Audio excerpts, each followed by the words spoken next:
bad addict. Every time I was able to get a loan, I was doing drugs. I've been to prison 4 times, twice in the state, twice in the fed. I was doing all this crazy stuff, cooking drugs and just staying high. God called me from a prison cell. I was a homeless drug addict, and my hope was found in a needle.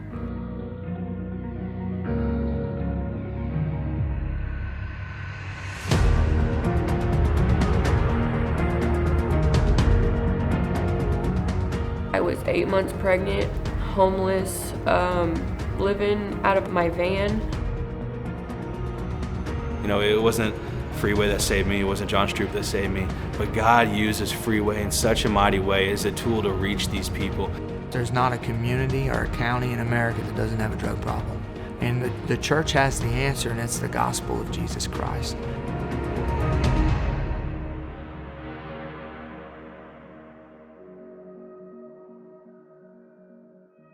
Welcome to Freeway Ministries One Broken Life. My name is John Stroup with my special guest, Andrew Rotter. Thanks for joining us today. Glad to be here. Freeway Ministries. All right, one more time. We're going to get it right this time. Okay. Welcome to Freeway Ministries One Broken Life. My name is John Stroup with my special guest, Andrew Rotter. Thanks for joining us today. Thanks for having me. This is a production of Freeway Ministries. We explore the broken lives of individuals. You hear about the negative impact that drugs and crime make on our community, but what you don't hear about is a positive impact one radically changed ex-drug addict or ex-criminal makes when Jesus gets a hold of their lives. And so today we're going to explore the broken life of Andrew Rotter, and we're going to talk about what God has done in your life, and part one will be kind of about the BC, the before Christ story of your life, and then the second half will be what God has done since you surrender your life to Jesus Christ. And so I'm excited to have you on, Andrew. You're a friend, a brother. I'm proud of you.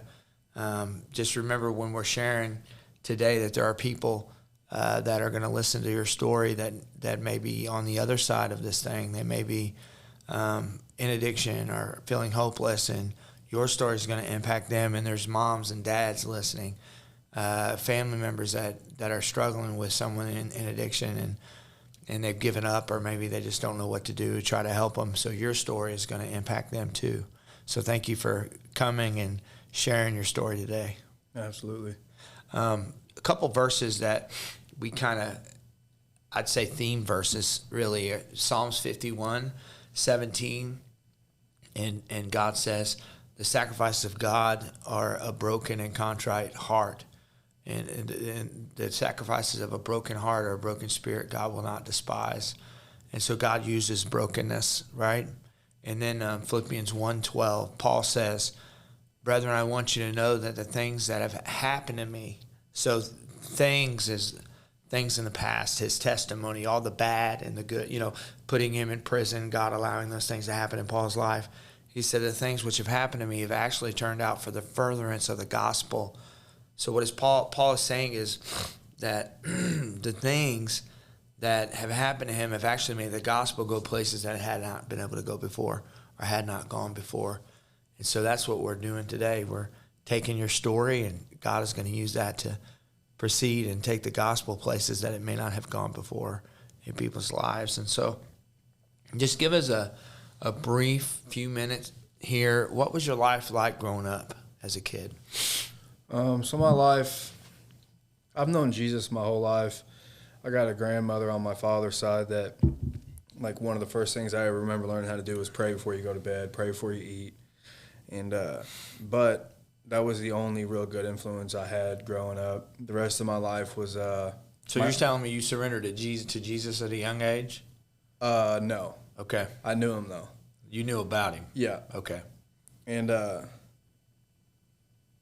I guess technically I did, because until I was about 11, I was full-blown church member, knew Jesus for real, loved him, knew about him, loved Sunday school, loved church. But I lived a double life as a little kid, because at home it wasn't nothing like that. At home it was drugs, alcohol, parties, bad people, and that continued, and it never really stopped. So So, as a preteen up to when you're like 11 years old, from childhood, you would have grandma on Sunday, and then you would go home and you would have this influence for the rest of the 6 days of the week. Wednesday too. Wednesday too, okay. And so you had the presence of God's people around you, but I just want to be clear that there has to be a day when you come under conviction and you know you're a sinner in need of a Savior and you surrender your life to Jesus. And so your influence, right? You have the gospel around you. You hear about the Lord from grandma and you go to church and you love it, but then you have 5 other days a week. You have this toxic environment you live in. Absolutely. So what was that like?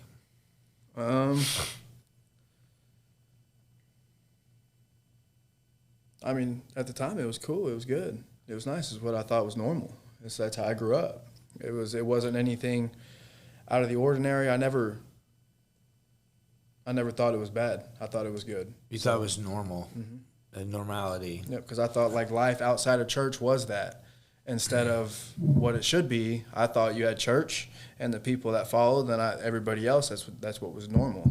None of the people in my early childhood were bad. I didn't get abused. I got whooped. You know what I mean? But I never got like, I didn't see the truly evil side of what was going on. Yeah. So, when did your drug use start? 11. 11 years old. Yeah. Tell us about that. All right, so parents were gone, mom and stepdad were gone. My sister threw a party, and I tried cocaine, alcohol, and weed all in the same night. So you're 11 years old, and you're using narcotics, you're using marijuana and cocaine. So marijuana wasn't the gateway drug. It was just like you did it and a cocaine at the same time. Yeah, matter of fact, I did cocaine first for it all. Okay. And so you're 11 years old using cocaine. What was your memory of that like? Rough. Beer is definitely an acquired taste. It was not good at 11, but I thought I had to do it. Thought it would make me cool, whatever you call it. And all the dudes in my life did. So. And you seen the I call them masculine male figures, like those domineering men that you look up to and stuff. The heroes that are, a lot of times they're just. And I'm not trying to be mean about anybody in your life because I don't know them. But for me, they're just frail old men with nothing to show for their life now. Oh, yeah. And back then, they were heroes. You looked up to them, and now they're living in shacks with nothing. And some of the ones that I looked up to, they don't. I feel sorry for them now. And but you have those role models in your life, and so you've seen them do cocaine, in probably lots of different ways. And so you say, well, I'm going to be like them, and you start trying to use cocaine at 11 years old. It's crazy. So let's talk about what brought you to your place of brokenness, Andrew, to where you were tired of going to jail, and let's just talk about that history. So you're 11 years old. You're using narcotics. So what happens? Like, tell me what happened. Okay, so about the same time I started using, don't get me wrong, whenever I first started, it wasn't an all-the-time thing. It was whenever I could get my hands on it, and that just progressed into, by the time I was a teenager, it's like what I lived for. It's what I woke up to do. It's what I did the whole time I was awake. It's what I lived for. Your life revolved around it. Oh, yeah, for sure. Mm-hmm. And so I stiff-armed God for a long time. It was about that time I started finding excuses not to go to church. I wanted to go hang out with friends. I wanted to do this, and started skipping school. I started doing all the negative things that come with something my life revolved around something negative, so negative consequences came out of it. And so leading up to what broke me? I mean, yeah, so you're a teenager, you're making bad choices, you're drinking and drugging. So what happens? Let's talk about it. All right, so, how old was I? So before I even made it to actual high school, I caught a felony. I got caught with Vyvanse, like speed pills for ADHD. I got caught with it in 9th grade, so I guess I would have been in high school, but it wasn't high school in Jeff City, it was Simonson. So ended up on probation, got off probation, did good on probation, but I never could stay out of juvenile. I never could do any of that. And again, I just thought it was normal. I don't know how many minor possessions of alcohol I got. I would all the time. I don't know how many times me and my friends would wake up in the hospital, and it just continued to get worse though. And I mean, you weren't cool unless you could do more drugs than the other person. You weren't cool unless Who could do the most? pretty much. Yeah, I get it, man. That's my life. So let me just kind of, you're in the hospital many times because of too much drugs, too much alcohol. So, you know, your mom and dad. So who was the dominant parental figure in your life? Mom. So what happens when you're in a hospital and you're a teenager, young, adolescent, maybe 20s, teenagers, whatever, in that range, and you wake up in the hospital, what's mom saying? What's she doing? Depends on what time in life, because mom wasn't there for a while. Okay. Because that's actually where I got the cocaine from, is we stole it from my mom. Okay. And so who meets you in the hospital? Who do they call? Well, they would call mom. Grammy would devastate me whenever Grammy showed up, and she would always show up. She's the one that I've met. Mm-hmm. Okay. And then, Carolyn. Mm-hmm. Okay. Exactly. And then I had a grandma on my mom's side. She was still alive back then too, and she was she wasn't. She didn't push religion on me. She didn't express that kind of stuff, but she loved me very much, and she would show up too. That was devastating as well. She passed away quite a few years ago, but back then, it was still grandma too. So you're in the hospital numerous times, don't remember what happened, and here you are, you wake up. And so where did that take you? Like, where did your lifestyle go? What happened? Because remember, we're exploring your life. So people, you realize there's people watching or listening, and they don't know. You know, this isn't normal to them. This is like, oh my gosh, you know? And so to me and you, it's normal. But that lifestyle, and we know it's not right now, and it's not okay, and it's what we fight against, and what, you know, we're missionaries to each of those people group now.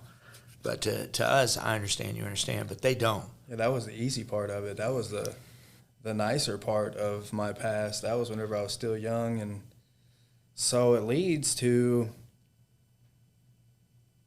I mean, it led to selling drugs and being a violent offender, and like, that doesn't happen overnight, but really it does, because I was 18, I think I was 18. Anyway, I got pulled over one day, found out that I had 2 sales cases, distribution cases that I had never heard about.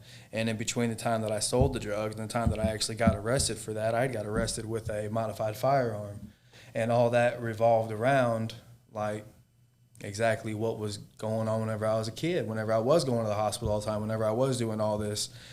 It progressed and it compounded on each other. It doesn't just progress like in a regular manner, like a linear manner. It gets worse, and then that gets worse, and then that gets worse, and it literally compounds on each other until you really are selling drugs and pulling guns on people and stuff. I wanted to be a gangster my whole life.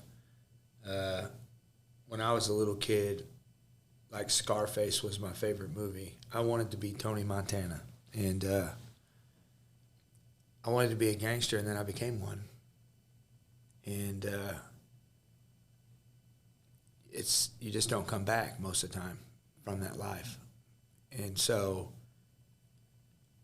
that's where it leads, right? I mean, you're looking up to these people in your life, and this is what they teach you.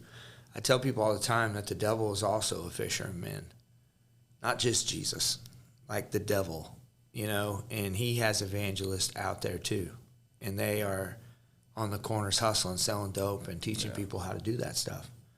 And so here you are, you're raised in this culture. In every city, in every county in America, there's people just like you who are, you know, stealing their mom's cocaine and, you know, committing crime and doing all these things and being trained at a young age by whoever mom brings home from the bar. You know, that's who you look up to, that masculine male, because you're looking for a father figure. and you find that father figure in whoever your mom brings around. And that was my story. And Mine's slightly different. Okay, let's hear it. So mine, I had a stepdad. They never got married, but he's the guy that raised me. Okay. That's where I got my work ethic and stuff. And he was always a drug addict. He was always an alcoholic. That's who whooped me. And whoop is a light term for it. You know what I mean? And so I didn't have to worry about the constant changing male figures, but none of my male figures were positive. Like I said, he taught me to brush my teeth. He taught me to drink milk with dinner. He taught me how to work real hard. Taught me the meaning of money and stuff. But he also taught me to beat your kids and be mean and come home drunk and do all this other crazy stuff too. And yeah. So you're a young man. You start getting in trouble with the law. You got 2 sales cases and a firearm charge. So how much time have you done in the Department of Corrections, state of Missouri? Oh, state of Missouri or altogether? Altogether. About 10 years, a little bit shy. How old are you? 32. So you're 32 years old, and you've done 10 years as an adult in prison. Mm-hmm. So how many times have you been to prison? 4. 4 times. So you mean you've been out 4 times, right? So this is your 4th time out. It is. And so you're in prison. You go to prison. You get out. You reoffend. You go to prison. You get out. You reoffend. So before I ask you this question, I want to ask you one other question. Who did you look up to? What did you want to be when you grew up? Gangster, for sure. Yeah. I wanted to be that guy that had whatever I wanted. I wanted the most drugs. I wanted the most money. I wanted all the women, the fast life, the people leaving me alone, the people, yeah. So what was your plan when you went to prison every time besides this last time? What was your plan? Like, what was your exit strategy? Didn't have one. I was going there, be stuck, have as much fun as I could. In prison? Oh, yeah. Get as high as I could, work out. I work out every time, no matter what. As soon as I go to jail, I work out. That has nothing to do with the fact that I'm not doing good. So you're getting high, making connections. Gang affiliated? Nope. So you get out of prison. So what's it like when you get out of prison? When the other 3 times, what was it like for you? Oh, so trying to get high again. There's not really a missed beat there. It's always try to get high. Like whenever I say my life revolved around it, that's just true. Like, yeah, I want to go see my family, but we got to stop. You got to bring the dope with you. That way I can go see my family, and I just got to do a little bit. That way they don't know that I'm all twacked out. But yeah, every time. You're getting high. How long did it take for you to use drugs after you got out of prison? Okay, so usually it was either in the parking lot or no. That's it. Like they really do bring them with you. You know what I'm saying? And then one time, longest I ever was sober after being released is I drove from Bowling Green, Missouri to Tipton, Missouri, however long that took. And then whenever I got there, I got high. So that was the longest until now. So what was the relationship with your mom and your dad growing up?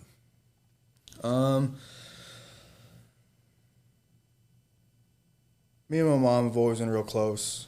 Even whenever she was absent for periods of time, I was always real close. And, like, she would always show up. You know what I mean? She was always, don't ever let my mom hear I'm in the hospital, she'll show up. But it was always, I'm not really listening to what she's saying because she's doing the same thing we're doing. You know what I mean? She's always provided a place for us to rest our head. We might not want it to be there. It might not be a good place, but there's always a place to rest my head. And that's not defending her or anything. It's just letting you know who she was. Way different now. She found God, and she lives all the way different now, too. My father, couldn't even tell you where he's at right now. I've known him my whole life. I definitely know who he is. I'm definitely close to my father, too. But we have a very weird relationship. I don't know how to explain the relationship with me and my dad. I love my dad to death, but he's not. He's a very good friend. You don't hear many bad things about him. Everybody loves him, but he's not a good father at all. Yeah. Well, I know it's not easy saying that, because you feel sorry. You don't want to bring shame to your family, and I get it, but I appreciate you sharing that. I know it's not Absolutely. easy, and that has a lot to do with the person you become. You know, the toughest guys I've ever met in prison were little boys looking for daddies. Yeah. And you know, that may make an inmate want to knock my teeth out hearing me say that, but it's true. I've looked for father figures in men my whole life, and I look for a purpose, and I look for an identity in those things. And I would have died for some of these guys, and I put my life at risk for them, and for nothing. Absolutely. You know, just because I had that longing in my heart. So how did you deal with addiction?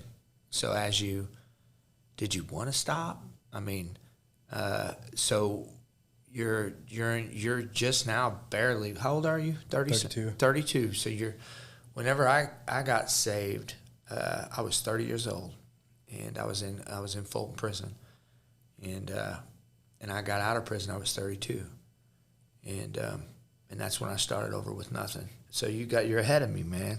And but before, I would say I wanted to get stopped. Like, you know, I'd want to quit getting high, because for me, everybody I loved was dead or in prison, and I was in my 20s, homeless for 10 years, and I just didn't care. I had a car. I just left it parked one day and never went back to get it. You know, I didn't give a crap. I didn't want to live. I had like a couple grand. I bought everybody Christmas presents and then went homeless and left and just wandered the streets, you know, because I had no hope. And I would say I wanted to quit. Man, I can't tell you how many days I did in jail, in the old Cole County Jail in Jeff City, the old one. That's where I did all my time. When they did the pardon paperwork, Beth looked up she had to look up the hours she could find that I did in jail, and it was like, I don't know, 400 days or something, you know, just off and on, run, never show up to court.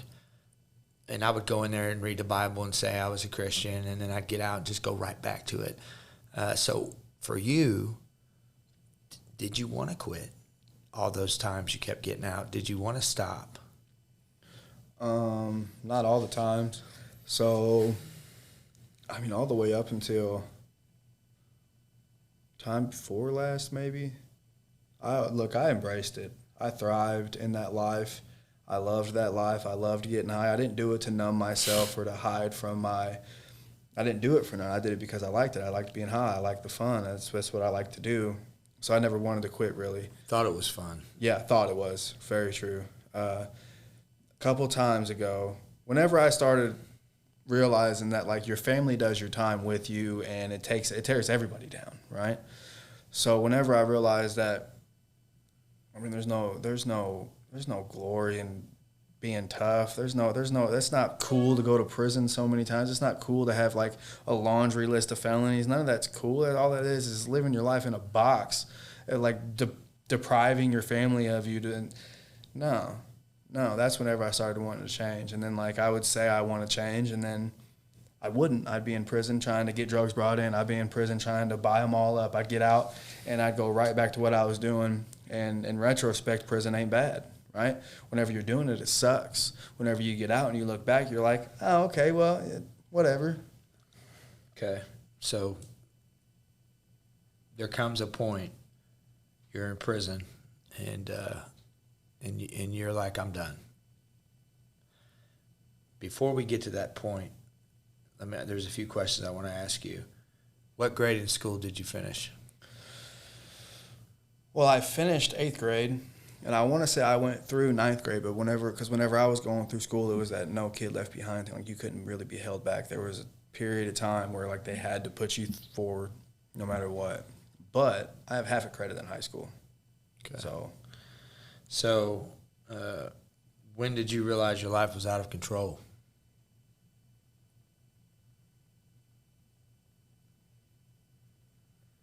first time I got out of prison. Yeah.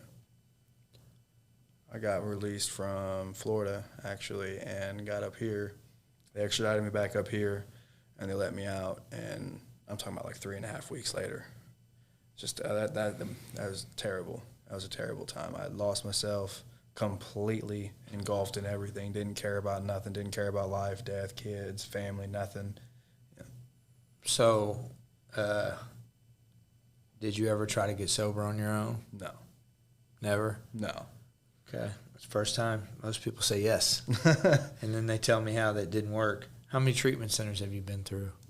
So I did a year-long treatment at Maryville in one of my 3-year sentences. Institutional prison treatment. Yeah, I've never done any kind of rehabilitation or anything on the street ever, period, at all. And that was me. I'd never been to a treatment center either or did any kind of residential program on the street. I did my institutional treatment in prison. The cool thing about institutional treatment is you can't quit. Yeah. You can't quit prison, you know? And that's what I tell people all the time, moms and dads, or maybe a mom or dad listening today, and you're worried that your kid's in jail. I want to tell you jail's not such a bad place. And the reason is you can't quit it. Yeah. And the thing about jail is you don't hear about high-speed chases. You don't hear about people getting shot for breaking in someone's house. Jail generally is a place where you can eat, sleep, and rest, you know. And so... Matter of fact, it's one of the most detrimental things that's ever come out of, like, the life of addiction is whenever my mom, I would go to jail, and she would say, like, it would calm her down because at least she knows that we're, like, me and my sister go to jail. And she'll be like, well, at least I know you guys are safe. I don't got to worry about getting that phone call in the middle of the night, you guys dead. And that'll punch you in the chin. You know what I mean? That's a good old chin check for you. And if it ain't, then you got a real problem. So tell us about your darkest time. So if you just think back, that time where you hit, like, this is the darkest point in my addiction, what would it be? Where did it take you?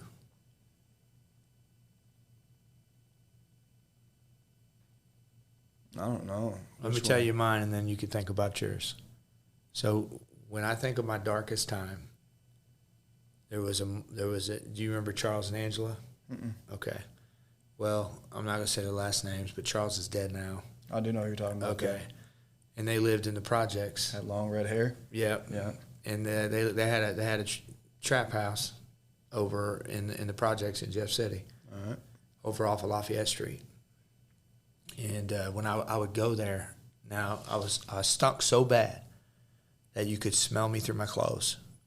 You could smell my feet like my shoes in your face from me just getting in the car with you. That's how bad I stunk. And I've got a complex with smelling good now because of that time. And so I always wear cologne. I'm the cleanest person in my house, and my wife will tell you that. It's because I have a complex over that still. To this day, I can still smell it. And so I would go to their house. Now mind you, you know, this is a dope shooting trap house in the hood, okay? And they would make me go upstairs to the bathroom, take all my clothes off, put it in a trash bag, take a shower, put the trash bag on the front porch, and give me clothes to wear before I could even use drugs or get high. And even if I had dope, that's how bad it was. That was my dark time. Like, creature of the night, didn't care if I lived or died, no courage, straight up coward. That's what drugs did to me. So what was your dark time?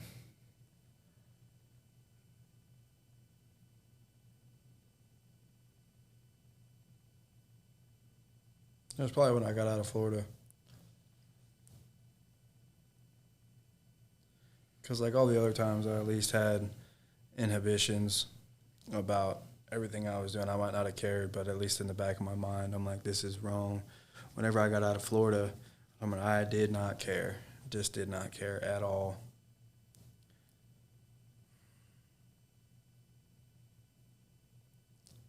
Yeah, so it would have been then.